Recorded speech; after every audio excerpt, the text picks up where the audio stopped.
Social media ঘাটলেই চোখে পড়ছে আর্জেন্টিনাকে নিয়ে নানা কনস্পিরেসি থিওরি।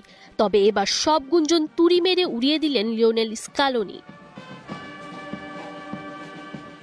বিশ্বকাপ ফাইনালের পর সামাজিক যোগাযোগ মাধ্যমে ছড়িয়ে পড়েছিল একের পর এক গুঞ্জন, যেখানে দাবি করা হয় ফাইনালের আগে আর্জেন্টিনা শিবিরে ছিল চাপ, ড্রেসিং রুমে ছিল অস্থিরতা, এমনকি মেসির ভাষণ নিয়েও তৈরি হয়েছিল নানা ষড়যন্ত্রের তত্ত্ব।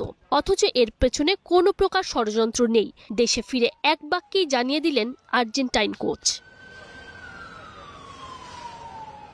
সাংবাদিকদের প্রশ্ন ছিল, মেসির ভাষণ নিয়ে যে আলোচনা চলছে তা কি সত্যি? স্কালোনির সাফ জবাব, আমি জানি না, আমি সামাজিক যোগাযোগ মাধ্যম ব্যবহারই করি না।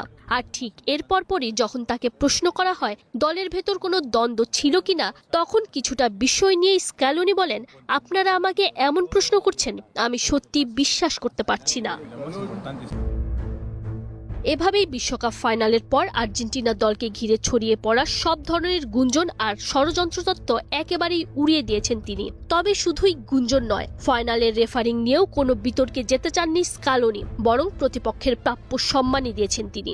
রেফারিং অন্যায্য ছিল কিনা এমন প্রশ্নের উত্তরে আর্জেন্টাইন কোচ বলেন, না, আমরা হেরেছি কারণ স্পেন আমাদের চেয়ে ভালো খেলেছে, এটা স্বীকার করতেই হবে। কখনো কখনো প্রতিপক্ষের শ্রেষ্ঠত্ব মেনে নেওয়াও গুরুত্বপূর্ণ।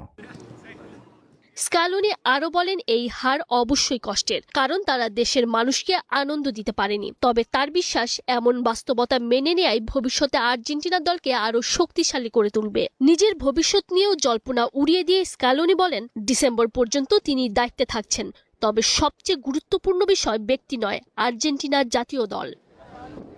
Tanzim Osim, star play.